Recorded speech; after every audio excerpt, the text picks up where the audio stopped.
मी श्रद्धा टपाल. टिटवाळा न्यूज मध्ये आपलं हार्दिक स्वागत. चला पाहूयात आजच्या काही ठळक घडामोडी. केडीएमसीच्या फेरीवाला पथकाची टिटवाळा बल्ल्याणीत जोरदार कारवाई.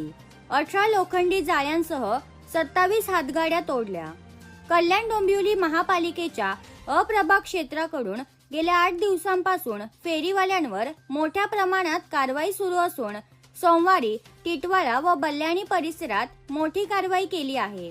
केडीएमसी आयुक्त अभिनव गोयल यांनी दिलेल्या सक्त ताकीदनुसार अप्रभागाचे सहाय्यक आयुक्त यांच्या नियंत्रणात फेरीवाला पथकाचे पथक प्रमुख अशोक नागवंशी यांनी आपले सहकारी दत्तू शेवाळे, अनिल मेचकर, स्वप्नील मोरे, सूरज गायकवाड, राकेश कागडा, श्याम फुलेलू कराळे यांच्यासह ठेकेदाराचे कर्मचारी, पोलीस व जेसीबीच्या साह्याने अप्रभागात फेरीवाल्यांवर मोठी तोडक कारवाई केली.